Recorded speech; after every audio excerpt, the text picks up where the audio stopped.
Chicken குழம்பு வந்து கிராமத்து ஸ்டைலில் வறுத்து வைக்க போகிறோம். அதுக்கு என்னென்ன வறுக்கிறதுங்கிறத நான் காமிக்கிறேன். பார்த்து ஒரு 2 ஸ்பூன் எண்ணெய் ஊற்றிக்கோங்க. நம்ம அரிசியை போட்டு நல்லா பொரியவும் அடுப்பு கொஞ்சம் சிம்மில் பண்ணிக்கோங்க.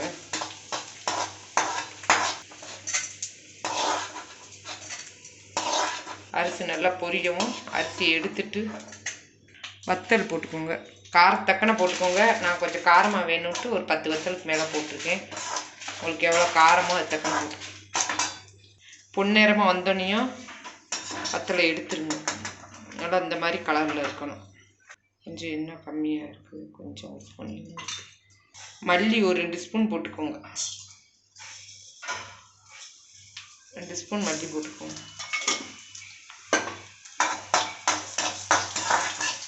ஒன்றுன்னா வருங்க, அப்படின்னா தான் டேஸ்ட்டாக இருக்கும். நல்லா வறுக்கணும்.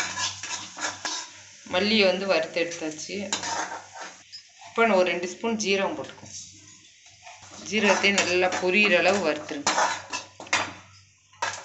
ஜீரகம் அப்படி சத்தம் வந்தோடனையும் நல்லா வறுத்துட்டு அதை எடுத்துக்கோங்க.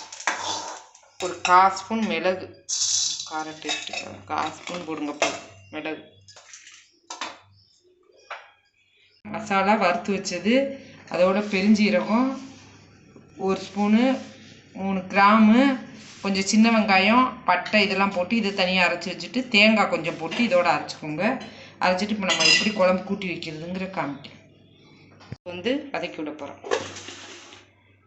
இப்போ நான் அதுக்கு வந்து நல்லெண்ணெய் கடலெண்ணெய் ஊற்றுறேன். கொஞ்சம் எண்ணெய் கொஞ்சம் அதிகமாக ஊற்றிக்கோங்க, அப்படின்னா தான் குழம்பு டேஸ்ட்டாக இருக்கும். வதக்குறதுக்கு ஒரு 100 எண்ணெய்க்கு மேலே ஊற்றினா தான் குழம்பு நல்லா. இப்போ எண்ணெய் காஞ்சோடனே சின்ன வெங்காயம் ஒரு 10-15 வெங்காயம் கட் பண்ணி வச்சுருக்கேன், அதை போட்டுங்க. நல்லா வெங்காயம் நல்லா கொஞ்சம் கலர் மாதிரி வரும். நல்லா இந்த கலர் வந்தோடனையும் இஞ்சி பூண்டு பேஸ்ட்டு ஒரு 2 ஸ்பூன் போடுங்க. நான் இப்போ வந்து சின்ன வெங்காயமும் பெருஞ்சீரகமும் தட்டி வச்சுருக்கதை போடுறேன். அதையும் போட்டு நல்லா எண்ணெயிலே நல்லா வதக்கிட்டு இப்போ நம்ம மசாலா அரைச்சி வச்சுருக்கோம்ல அந்த மசாலாவை போட்டு நல்லா வதக்கிட்டு இந்த எண்ணெயிலே நல்லா வதக்கிடும். நம்ம இப்போ அந்த சிக்கன் குழம்புக்கு தேவையான உப்பு போடுறேன். தேவைன்னா பார்த்துட்டு பிறகு போட்டுக்கிறேன். 1 ஸ்பூன் மஞ்சள் தூள் போட்டுங்க. மஞ்சள் தூளையும் நம்ம போடலை. ஒரு 5 நிமிஷம் நல்லா வதக்கிட்டு வதக்கிட்டு அதுக்கப்புறம் சிக்கனை போடுறோம். மசாலா நல்லா எண்ணெயாக வந்துருச்சு. இப்போ வந்து நம்ம இந்த சிக்கனை போட்டு ஒரு 10 நிமிஷம் நல்லா வதக்கிட்டு அதுக்கப்புறம் தண்ணி ஊற்றும். இந்த மாதிரி எண்ணெயாக வந்தோடனையும் நம்ம இந்த எண்ணெயாக நல்லா வதக்கி ஒரு 10 நிமிஷம் வேக வச்சு எண்ணெய் வந்தோடனையும் சிக்கன் வேகிறதுக்காண்டி ஒரு 200 கிராம் தண்ணி ஊற்றி நல்லா மூடி வச்சு வேக வச்சு, காரம் இருந்துச்சுன்னா தேவைன்னா ஒரு அரை தேங்காய் சில்லு ஊற்றிக்கலாம், இல்லாட்டா வேண்டாம். இப்போ சிக்கன் நல்லா வேகட்டும். ஒரு 10-15 நிமிஷம் நல்லா வேகட்டும். சிக்கன் ரெடி ஆயிடுச்சு.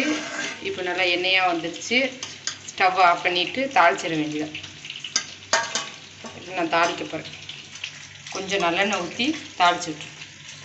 ஒரு 4 ஸ்பூன் ஊற்றிருக்கேன் நல்லெண்ணெய். தாளிக்கிறதுக்கு 2-3 பெருஞ்சீரகம் அந்த வாசனைக்கு போட்டுக்கோங்க. 2 கிராமு, கொஞ்சம் பட்டை,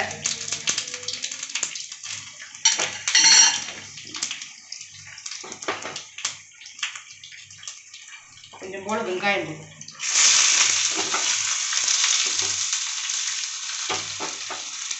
கொஞ்சம் மல்லி இலை அப்படி போட்டுக்கோங்க குழம்புல.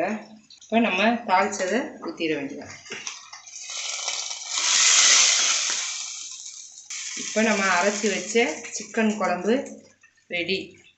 செஞ்சு பார்த்துட்டு நல்லா இருந்தால் ஃப்ரெண்ட்ஸோடு ஷேர் பண்ணிங்க.